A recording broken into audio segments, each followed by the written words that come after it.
Hi guys, Mati Parlor, welcome back to my channel. இன்னைக்கு என்ன பார்க்க போறோம்னா இன்னைக்கு ஃப்ரைடேங்க, ஆடி வெள்ளி. அதனால இன்னைக்கு எங்க வீட்ல வந்து சாம்பார் தாங்க. இன்னைக்கு வந்துட்டு கருணைக்கிழங்கு அரைச்சி விட்ட சாம்பார் தாங்க செய்ய போறோம். நான் வந்து 1/4 கிலோ கருணைக்கிழங்கு, 150 கிராம் துவரம்பருப்பு எடுத்திருக்கேங்க. இப்போ வந்து அரைச்சி விட்ட சாம்பார் எப்படி செய்யலாம்னு பார்க்கலாங்களா? இப்போ கருணைக்கிழங்கு வந்துட்டு கழுவி எடுத்துக்கலாங்க. எடுத்துட்டு குக்கரில் பருப்பு கருணைக்கிழங்கு வேக வச்சு எடுத்துடலாம். பாருங்க கைஸ், குக்கரில் தண்ணி வச்சாச்சு. அடுப்பு ஆன் பண்ணிக்கலாங்க. அடுப்பு ஆன் பண்ணியாச்சு.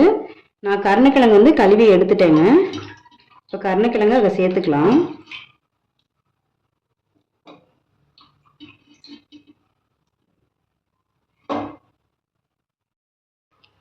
இப்போ இதுலயே பார்த்தீங்கன்னா நான் பருப்பு எடுத்து வச்சலையே நான் கழுவிட்டு தண்ணி சேர்த்துருக்கேங்க. இப்போ இதுலயே வேக வச்சுக்கலாம். 2 சின்ன தக்காளி கழுவிட்டு சேர்த்துக்கோங்க.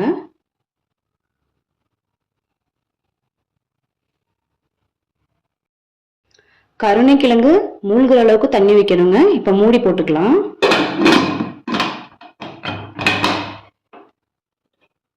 விசில் போட்டுக்கலாம். இது ஒரு பக்கம் வேகட்டுங்க. இப்போ வந்துட்டு மசாலா வந்து நம்ம வறுத்துக்கலாம். அது ஒரு பக்கம் பார்க்கலாங்க. இப்போ பருப்பு கருணைக்கிழங்கு வேக வச்ச இல்லையா, 6 விசில் வந்துடுச்சுங்க. நான் அடுப்பு ஆஃப் பண்ணிட்டேன். இப்போ அடுத்த அடுப்பில் பார்த்தீங்கன்னா நம்ம மசாலாலாம் வறுத்து எடுத்துக்கலாங்க. அடுப்பு ஆன் பண்ணிக்கலாம். ஆன் பண்ணியாச்சு. பேன் காயிட்டுங்க. இப்போ வறுத்து அரைக்கிறதுக்கான மசாலா பார்த்துடலாம். இப்போ இதில் பார்த்தீங்கன்னா 1 ஸ்பூன் ஜீரகம், ஒரு 1/4 ஸ்பூன் மிளகு எடுத்திருக்கேன். 2 பெரிய வரமிளகாய், 2 ஸ்பூன் வரமல்லி எடுத்திருக்கேன். தேங்காய், அவ்வளோதாங்க. இந்த மசாலா தான் இப்போ நம்ம வறுத்து அரைக்க போகிறோம். பேன் காஞ்சிருச்சு. ஆயில் சேர்த்துக்கலாம்.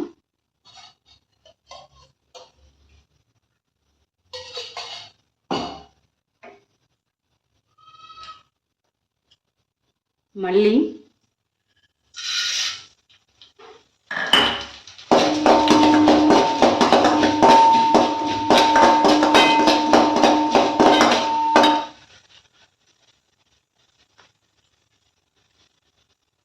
ஜீரகம், மிளகு,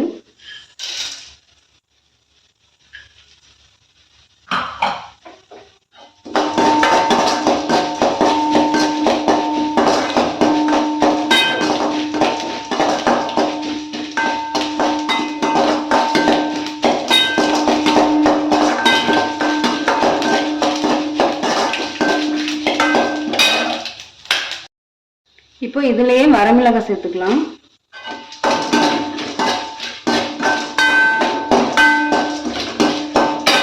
தேங்காய் சேர்த்துக்கலாம்.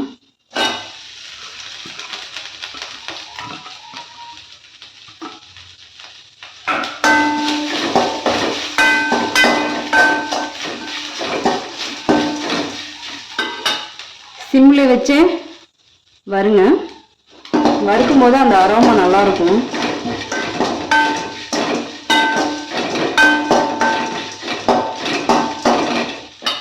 வறுத்தாச்சு கைஸ். இப்போ இதை ஆற விட்டு நம்ம மிக்சியில் அரைச்சிக்கலாம். இந்த பக்கம் வேக வச்ச பருப்பும் கிழங்கும் நம்ம வந்து எடுத்துக்கலாம் கைஸ்.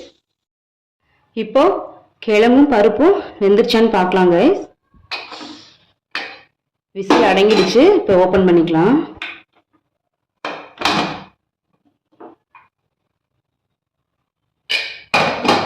நல்லா வெந்துருச்சு கைஸ். இப்போ வந்துட்டு பருப்பு எடுத்துக்கலாம்.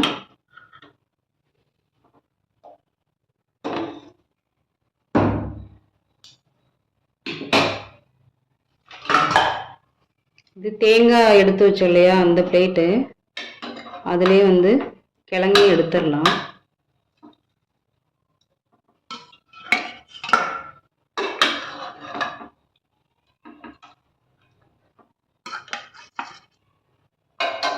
பாருங்க கைஸ், வெந்துருச்சு. இது தோல் நீக்கிக்கலாம். இப்போ குழம்புக்கு வந்து எல்லாம் ரெடி பண்ணிட்டு தாளிச்சுக்கலாம் கைஸ். இப்போ குழம்பு தாளிச்சுங்களாங்க.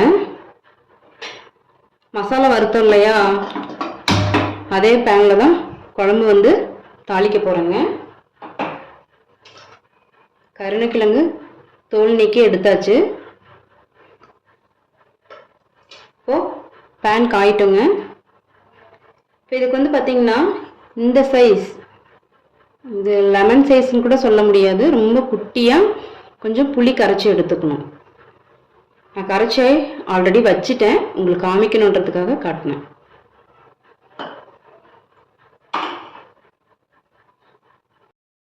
பேன் காஞ்சிருச்சு, ஆயில் சேர்த்துக்கலாங்க. தேவையான அளவு ஆயில். இப்போ கடுகு,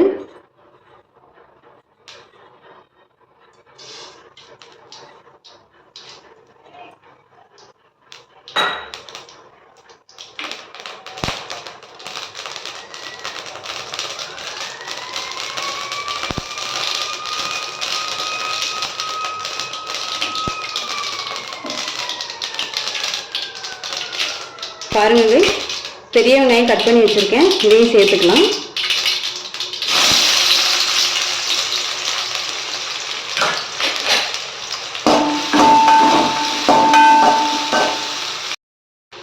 இப்போது சாம்பாருக்கு பார்த்திங்கன்னா ஆனியன் இந்தளவுக்கு வதங்கினா போதுங்க.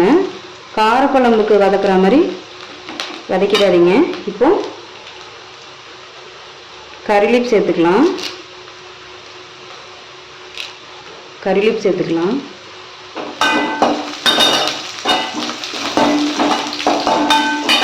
சேர்த்துட்டு இப்போ அரைச்சி வச்சோம் இல்லையா அந்த மசாலாவை இப்போ சேர்த்துக்கலாங்க.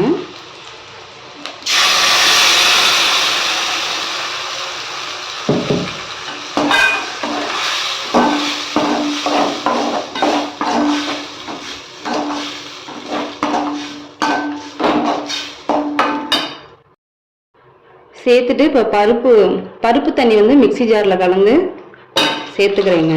ஏன்னா அந்த மசாலா அதில் இருந்தது இல்லையா, சேர்த்தாச்சு.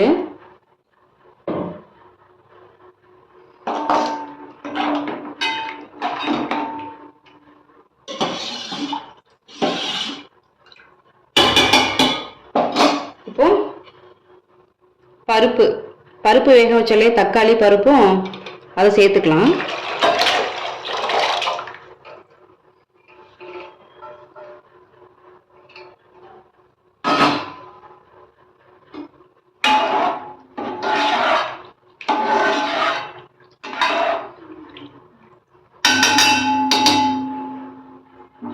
இப்போ தேவையான உப்பு போட்டுக்கலாங்க.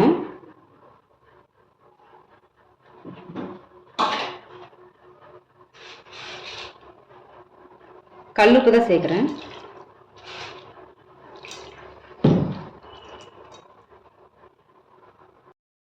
கல்லுப்பு சேர்த்துட்டு மூடி போட்டுக்கலாம். மூடி போட்டு ஒரு கொதி வருங்க, அப்போ திறந்து பார்த்துக்கலாம். குழம்பு கொதி வந்துருச்சான்னு பார்க்கலாங்க. இப்போதான் லைட்டாக வர ஆரம்பிச்சிருக்கு. கலந்து விட்டுக்கலாம்.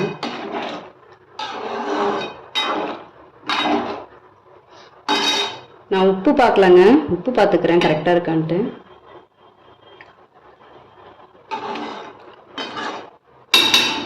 உப்பு கரெக்டாக இருக்குங்க. இந்த டைமில் வந்துட்டு நம்ம கருணைக்கிழங்கு வந்து சேர்த்துக்கலாங்க. இப்படி கட் பண்ணி தான் சேர்த்துக்கணும். பாருங்க, சேர்த்துக்கலாம்.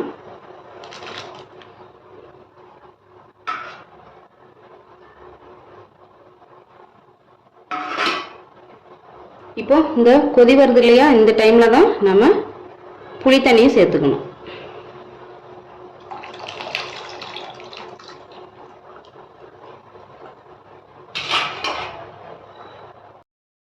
புளி தண்ணி சேர்த்துட்டு நல்லா கலந்து விட்டுக்கோங்க.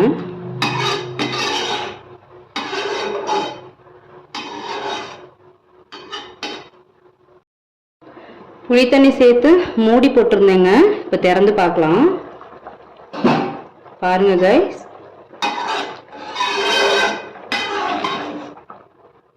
பாருங்க நம்ம அந்த வறுத்து போட்டோம் இல்லையா மசாலா, அரோமா பயங்கரமாக இருக்குங்க, சூப்பராக இருக்குது. நீங்களும் வந்துட்டு குழம்பு இந்த மாதிரி ட்ரை பண்ணி பாருங்கள். டெய்லி ஒரே காய் அந்த மாதிரி ட்ரை பண்ணாமல் இந்த மாதிரி கருணக்கிழங்கு இப்படிலாம், இதுதான் ட்ரெடிஷ்னல் ஃபுட்டு தான். இதெல்லாம் வந்துட்டு நீங்கள் இந்த மாதிரி நம்ம வந்து குழம்பு செஞ்சு சாப்பிட்லாங்க. இப்போ வந்து கொத்தமல்லி போட்டு இறக்கிக்கலாம். குழம்பு ரெடி ஆயிடுச்சு.